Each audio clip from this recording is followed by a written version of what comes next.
আসসালামু আলাইকুম। আমার চ্যানেলে আপনাদের সকলকে স্বাগত। 5 আগস্টের ষড়যন্ত্রমূলক গণ অভ্যুত্থানের পর অন্তর্বর্তীকালীন সরকারের প্রধান হয় ডক্টর ইউনূস। ডক্টর ইউনূস অন্তর্বর্তীকালীন সরকারের প্রধান হওয়ার পর বাংলাদেশে আওয়ামী লীগ ছাড়া যত রাজনৈতিক দল আছে সকলের সাথে বৈঠক করে এবং সকলে ঐক্যবদ্ধভাবে বাংলাদেশের আগামীর যত উন্নয়ন আছে, যত কর্মকাণ্ড আছে, যত সংস্কার আছে এগিয়ে নিয়ে যাবে দৃঢ় প্রতিজ্ঞাবদ্ধ হয়। প্রথম 1-2 মাস সকলেই ঐক্যবদ্ধ ছিল, সকলেই ডক্টর ইউনূস যা বলেছে সকল কিছুতে হ্যাঁ মতামত দিয়েছে। 2-3 মাস পরেই কিন্তু বিএনপির সাথে আস্তে আস্তে ফাটলের সৃষ্টি হয়।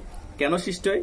কারণ এখানে ডক্টর ইউনূস রুল নাম্বার 1-এ কি বিএনপিকে প্রায়োরিটি দিবে নাকি রুল নাম্বার 1-এ জামাতকে প্রায়োরিটি দিবে? জামাতকে ডক্টর ইউনূস রেখেছে রুল 1-এ, বিএনপিকে রেখেছে রুল 2-এ। মানে ডক্টর ইউনূস জামাতের সাথে সখ্যতা বেড়ে উঠেছে, জামাতকে প্রায়োরিটি বেশি দেওয়া শুরু করেছে, বিএনপিকে আস্তে আস্তে ইগনোর করা শুরু হয়েছে। এর কিছু পরবর্তী সময়ে ডক্টর ইউনূস একটি কিংস পার্টি গঠন করে এনসিপি, তারপরে ডক্টর ইউনূস হয়ে যায় একটি দলীয় প্রধান, মানে এনসিপি সরকার হয়ে যায়। তখন আর তাদের ঐক্যবদ্ধ ব্যাপারগুলা আস্তে আস্তে ফাটল ধরে, তারা আর ঐক্যবদ্ধ থাকতে পারেনি। কিন্তু যখনই শেখ হাসিনা আবার ফোন কলের মাধ্যমে গ্রুপে এসে তার নেতা কর্মীদের সাথে কথা বলে, যখন বলছে আমি চট করে দেশে ফিরে আসবো, হুট করে দেশ চলে আসবো, তখনই আবার ডক্টর ইউনূস ভয়ে ঐক্যবদ্ধের ডাক দেয় এবং বিএনপিও আস্তে আস্তে তাদের মনে একটু ভয় ঢুকে, তারাও চিন্তা করে শেখ হাসিনা যদি চলে আসে তাহলে আমাদের কি হবে। তারাও আবার ঐক্যবদ্ধ ডাকে সারা দিয়ে ডক্টর ইউনূসের সাথে বৈঠক বসে। ডক্টর ইউনূসের সাথে বৈঠক বসার পর সেখানে ফলাফল অশ্বডিম্ব, জিরো, প্রতিবারই সেম কাজ হয়। ডক্টর ইউনূস কোনো নির্বাচনের শিডিউল দেয় না, কোনো কিছুতে আশ্বস্ত করে না, জাস্ট ফটো সেশন হয়ে ফেসবুকে ছড়িয়ে দেয় আমরা ঐক্যবদ্ধ আছি, শেখ হাসিনা দেশে ফিরে আসতে পারবে না, শেখ হাসিনা কোনো কিছুই করতে পারবে না দেশে ফিরে এসে। এভাবে করে চলতেই থাকে। কিছুদিন পরে আবার তাদের মধ্যে ফাটল হয়, নির্বাচনের ব্যাপার নিয়ে আবার গ্রুপিং হয়, আবার শেখ হাসিনা বক্তব্য দেয়, তারা আবার ঐক্যবদ্ধের ডাক দেয়। এভাবে করে বাংলাদেশে ঐক্যবদ্ধ হওয়ার জন্য সকল দায়িত্ব নিয়ে নিয়েছে শেখ হাসিনা। শেখ হাসিনা বাংলাদেশে না থেকেও আছে, শেখ হাসিনা বাংলাদেশে প্রধানমন্ত্রী না থেকেও সকল কার্যক্রম প্রধানমন্ত্রীর মতোই করেই চালাচ্ছে। তিনি ইন্ডিয়া বসে বাংলাদেশে আসবে বলে তারা ঐক্যবদ্ধ হয়, তিনি ইন্ডিয়া বসে বাংলাদেশে এসে সকলের বিচার করবে বলে সকলে ঐক্যবদ্ধ হয়ে বসে কথা বলে, ফটো সেশন করে, কিন্তু কাজের কাজ কিছুই হয় না। মানে বাংলাদেশের সকল কর্তব্য দায়িত্ব এখনো শেখ হাসিনার হাতে। একটা জিনিস মাথায় রাখবেন, সবসময় ওই রাখালের গল্পের মতো বাঘ আসে, সবসময় সে দুষ্টমি করত, কিন্তু কখনো বাঘ আসতো না। যেদিন সত্যিকারে বাঘ চলে আসছে সেদিন কিন্তু রাখাল ডাকছে ঠিকই, কিন্তু মানুষ এসে তাকে বাঁচায়নি, সেদিনও মনে করেছে দুষ্টমি। এর সেম শেখ হাসিনা এখন হুট করে আসবে, চট করে আসবে বলতেছে, আপনারা ভয়ে ঐক্যবদ্ধ হচ্ছেন, আপনারা সংস্কারের কথা বলছেন, ফটো সেশন করতেছেন, কাজের কাজ কিছুই হচ্ছে না।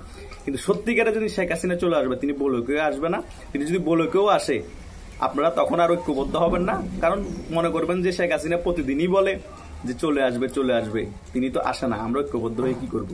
কিন্তু শেখ হাসিনা ঠিকই চলে আসবে, আপনারা ঐক্যবদ্ধ হলেও তখন লাভ হবে না, সংস্কারের কথা বলেও লাভ হবে না, জনগণকে আইওয়াশ করেও লাভ হবে না। এটাই হচ্ছে বাস্তবতা। শেখ হাসিনা যখন বেঁচে আছে, আল্লাহ ঠিকই ওনাকে বাংলাদেশে আবার আনবে এবং বাংলাদেশ আওয়ামী লীগের হাল ধরবে, বাংলাদেশ আওয়ামী লীগ আগের মতো উজ্জীবিত হবে এবং বাংলাদেশে আগের মতো ভাবে দাপটের সহিত রাজনীতি করবে। এটাই বাস্তবতা। কারণ যাদের মধ্যে ভয় কাজ করে তারা রাজনীতি করতে পারে না। ডক্টর ইউনূস তিনি একজন রাজনীতিবিদ না, তিনি অর্থনীতিবিদ। এটাই হচ্ছে বাস্তবতা। তিনি অর্থনীতিতেও কিন্তু নোবেল পান নাই, ওনাকে শান্তিতে নোবেল দেওয়া হয়েছে। কি এমন শান্তি প্রতিষ্ঠা করেছে সেটা আমার জানা নেই। বাংলাদেশের মধ্যে 9 মাসে শুধু অশান্তি দেখতে পেয়েছি, তাই না? তার মধ্যে রাজনীতি না, আছে প্রজ্ঞা। তার আশেপাশে যে সকল